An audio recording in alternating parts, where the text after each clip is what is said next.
4 is rational algebraic expressions, and we're just going to simplify them. So let's take a look at our first slide here. The most common mistake that you will see, the most common mistake, is when students cancel variables when there are addends in the bottom.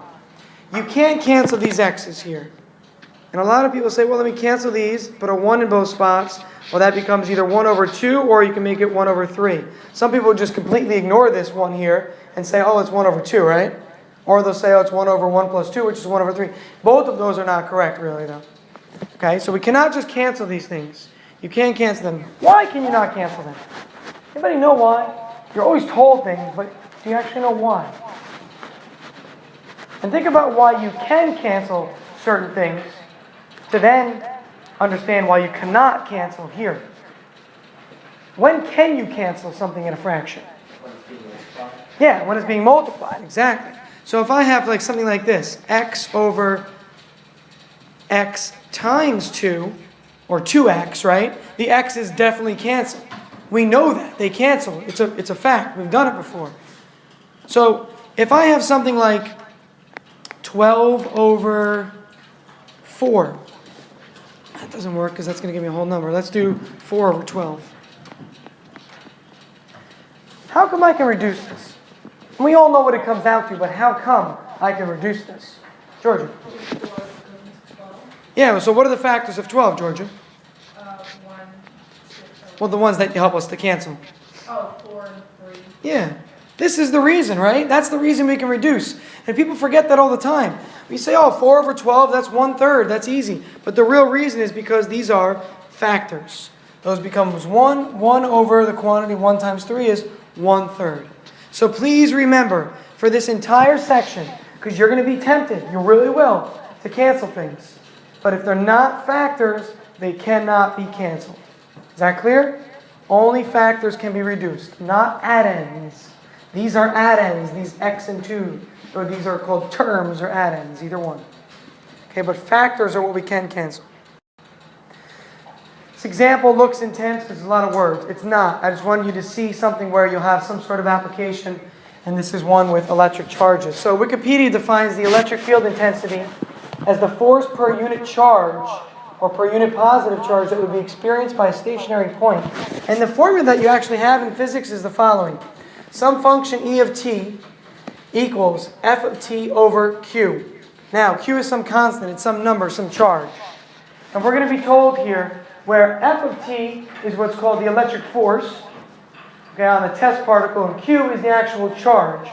So what we want to do is to try and figure out what the function e of t is in this actual electric field. So we're trying to come up with the actual electric field intensity, which is e of t, the electric field. So if we have this definition for electric field, E of t equals f of t over q. What does that become when I plug in my expressions? What does it become when I plug in? Yeah, that's all it is. And then what does that reduce to, Dave? 2t plus 1 over 2. Careful. Because you made the mistake that we said you can't make. Remember, you can't cancel the 4 and the 8. What could you take out of the top, though? Yeah, factor out of 2, and then it becomes a factor, right? So write this as, I'm going to slide over. Go ahead, Dave. 2 times 1 over 2 at t plus 2. All over? 8. Yeah. And I'm going to write 8 as 2 times 4 so we can see this now. Even though you don't have to really, right? So factor out of 2 at the top, and then you can cancel these 2's. Leaving behind t plus 2 over 4. You don't have to show the step in red. Is that clear? You don't have to show it. For those of you that want to do this in your head, reduce everything by 2. God bless you. If you're ever going to divide a polynomial, take a look. I'll circle what I'm saying. If you're ever going to divide a polynomial by a monomial, the monomial has to be divisible into both of them. So if you're going to reduce this by a factor of 2, right? You got to reduce it this way also. So that means you have to really factor out the 2 in the front over here and think of 8 as 2 times 4. Cancel those 2's because they're factors, leaving behind t plus 2 over 4. And this you can leave alone. You could reduce it if you wanted and write it as t over 4 plus 2 over 4 and kind of split up the fraction, but there's no need to. Okay, but the common mistake here is to go ahead and cancel the 4 and the 8 and try and reduce them first. But remember to factor out some quantity. This is a very easy example, mathematically speaking. Okay, the word problem part can confuse people, but I just want you to see where you have electric field and force fields here. But again, the idea that we're going for here is that they need to be factors when you cancel. They've got to be factors, okay? Take a look now. Try and simplify this one on your own. And remember, we don't have factors here. The bottom is addends, so we have to take some sort of factor out, or GCF, or factor by difference of squares, or factor by, some sort of method, AC method or something. It could be any of those methods. Try and figure out which method you're going to use to factor these completely.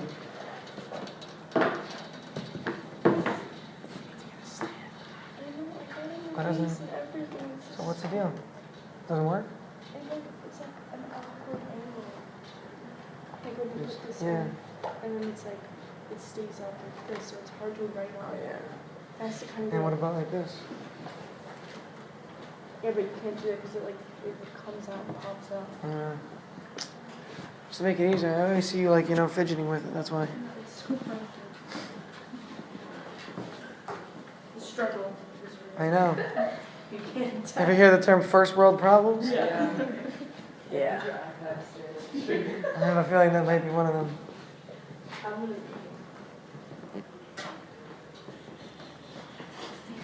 So are we trying to simplify it so there's more coefficients? So what you're trying to do is factor something out of here so that you have something that you could actually cancel. So what could you factor out of the bottom?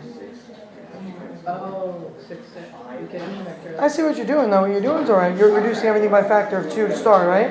That works, but you did actually. That's fine. And then you could also see there's x and everything? So you can reduce everything by a factor of x also. Liam, what you're doing in essence is factoring something out of the bottom, and I'll show you that. Okay? Hey, what do you factor out of the bottom here? What can you factor out? A 2x, right? We all see that 2x there? And this leaves behind 3x minus 10. And what's the numerator really? 2x times 2x.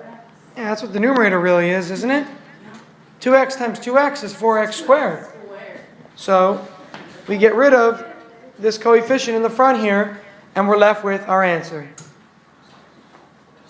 Okay?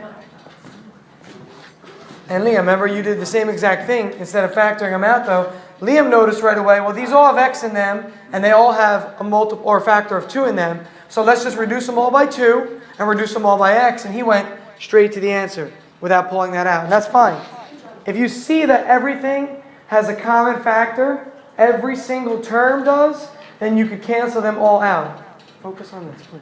I don't know what you're doing. Example. Oops, I loaded the wrong. Ignore this last line here. On your notes, it should be updated. You shouldn't have this on there. I updated the notes last night and I deleted that part of the problem.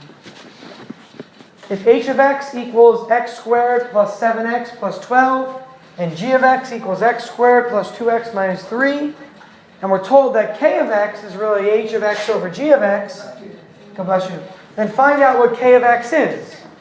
So just take the definition here for k as h over g and plug in the functions and try and reduce them. But remember, you cannot cancel in the beginning. You have to start by factoring before you can cancel. Bless you.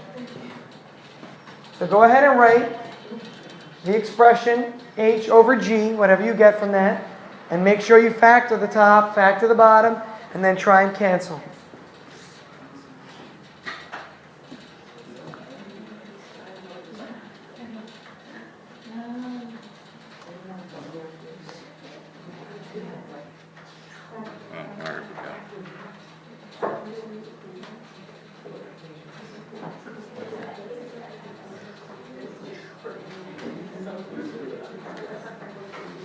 Where we go.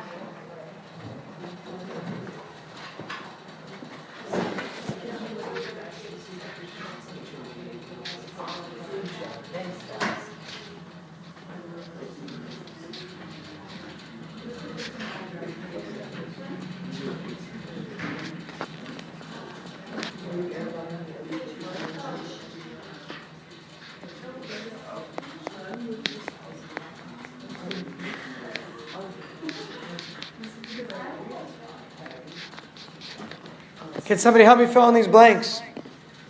Fill in these blanks. Liam, give me the top. X plus 4, and then x plus 3. Good.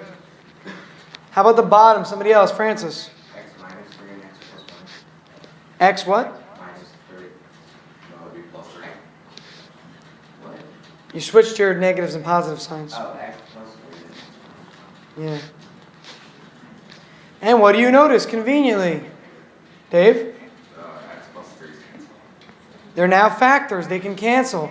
Why are these factors? Because there's a multiplication symbol in the middle here. You don't see it, but it's there. These two things are multiplied. The quantity x plus 4 is a factor. The quantity x plus 3 is a factor. So these x plus 3's that are in the top and the bottom, that factor that occurs in both, can be canceled. Your final answer is simply what's left in this box right here. That's all you're left with. So this topic is, to me, one of the easiest in the year because all the math you've done already.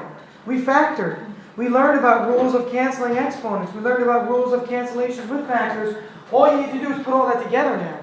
And then just factor, cancel, cancel. You're left with your answer. Okay, this should be one of your easiest sections you're going to have this year because we've done factoring already. It's a matter of can you factor it to make it work, right? And there's a few problem set questions that I'm going to mention at the end of class that are very difficult to factor. And I'm giving them as a challenge on the problem set. And if you really struggle on them tonight, don't lose your mind. Okay, and I'll mention them at the end of class. Because I remember last year, a lot of students struggled on them. And I've gotten a few questions about those particular ones already. They're doable, but they're very difficult. So I'm really confused how you got there because it says like H. I don't know. I just got confused. All right, tell me where you're confused. Why is it K of X when it just says K? K of x, K, doesn't matter. The same thing, really. You don't have to have the of x part here. You can define it without the of x. But K is a function of x because H and G are both. Look, H is a function of x, right? And so is G. So if K is defined as H over G, it's by default going to be also a function of x. So I just took this definition up here, and I pretty much wrote it there. Now, what after that, Tori, Mac? Okay, so then when you plug in, This is H of x, right? From here. okay. This is G of x down at the bottom. And I realized, well, the common mistake that students make is they try to cancel these right here. But why can't I cancel these? Why can't I cancel the x squared? They're in both top and the bottom. Yeah, those are add-ins, or those are just terms. They're not factors. Once I factor these, then anything that appears on the top and bottom are factors, and they can be reduced. Okay, because that's why I was confused on why you can take away the X plus 3. Because they're factors. Again, this is being multiplied by this, correct? So it's like saying, here, side note, it's like saying this.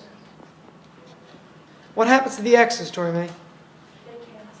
Why? Because it's multiplied. Isn't that what's happening here? Yeah. Same exact thing. Those are analogous, okay? All right? So whenever something appears in the top and the bottom as a factor, you're good. Now, what if there had been like a plus 1 at the end here? Would this have worked? You can't. Because now, even though x plus 3 is a factor with the x minus 1, this whole thing here, x minus 1, x plus 3, is a term because of that plus 1. So you wouldn't have been able to cancel those x plus 3's if there was something else at the end here on the bottom. So be careful there. Okay, again, it needs to be the only thing by itself. You can't have some sort of a plus sign adding on a whole other term there. All right, let's look at the fourth example. Take a look at this rational expression. It looks super complicated, but it's really actually pretty easy. There's one thing you need to do. And think about our negative exponents. Think about our negative exponents from last class. What does it mean when you have a negative exponent, really? You put that entire term, you put it in fractions, put one on top and Yeah. You move it to the opposite location. Well, I don't see a fraction here. What is this whole thing really over, everybody? 1. The whole thing is over 1. Whenever you have something by itself, it's really over 1. So this is a fraction. And when you have a negative exponent, you move the whole thing to the opposite spot. Well, currently, this negative expression, 2x squared minus 2x minus 12, inside of that negative exponent is in the top. So where should I move it? to the bottom. So it becomes this. You're only left with this in the top. And this whole thing moves down to the bottom, and it becomes a positive exponent. But what's anything to the 1 power? Itself. So that 1 that I'm writing here in the bottom, this exponent with a 1, it doesn't really matter in this problem. Okay? Again, this 1 right here does not really matter. And what you'll notice now is we could possibly factor stuff. Let's try and factor the top and the bottom. So this problem is no different than the last one. It's just a different look. Okay, a different way of looking at it. Go ahead and factor your top GCF out. Factor the GCF out of the bottom for sure, both. But then you might notice something happens. You can factor a lot further. There's a lot of factoring that can happen here. Take your GCF out of the top and the bottom, and you'll realize that you can factor even further for both of them. Go ahead and practice this. If you're really struggling, raise your hand. You want to ask me a quick question, just raise your hand. But try this on your own, because you've done this already. Ignore them. Don't look at them together. Look at them separately. Factor the top by itself, the bottom by itself.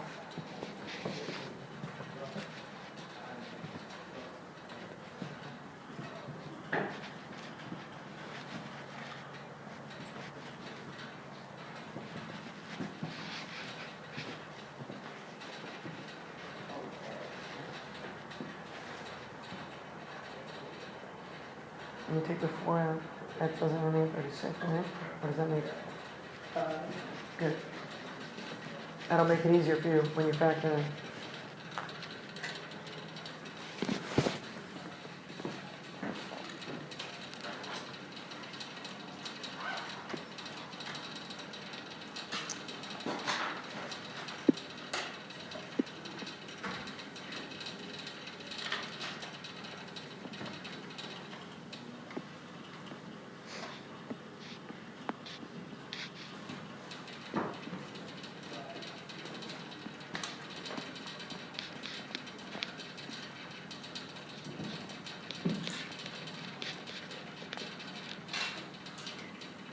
That should be your first step to start, and then you can keep going then.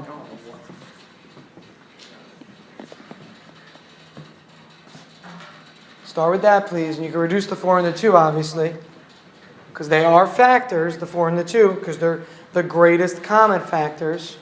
But you can do a lot more with these other expressions. Factor them further, please.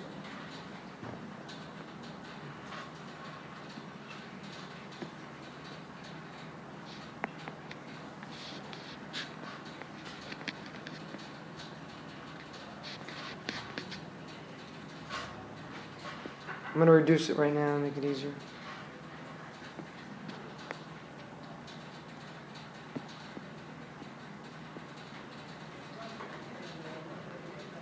What are the other factors that are left behind here? Ida. The top is x plus 3 and x minus 3. What is the term that describes that again? What is the name for that? Hannah? Difference of 2 squares. Difference of 2 squares, right? The top is difference of 2 squares. And the bottom? X plus 2 and x minus 3. And what do you notice happens? What do you notice happens here? Worth? You get x minus 3. Yeah, they get to cancel, right? So we're left with this part right here. And that's our answer. Ida. Would you then distribute?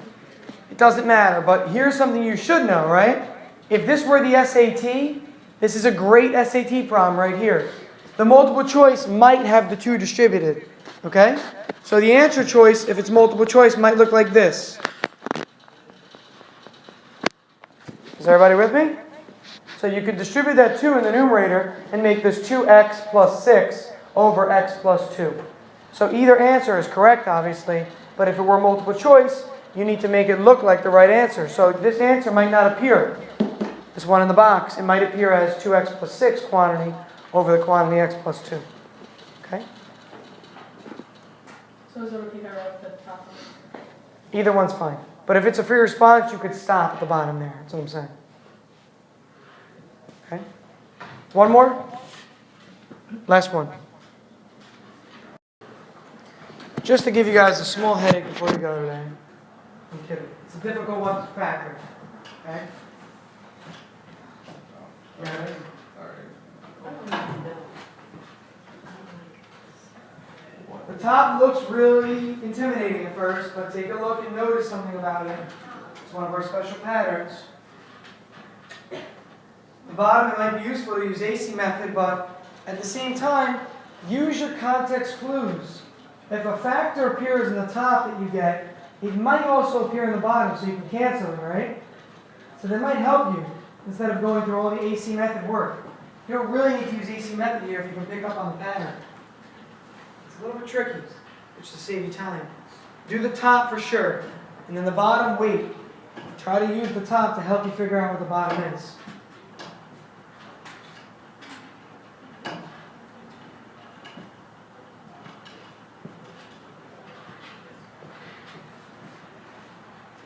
Can somebody tell me what the top factors into? Summer?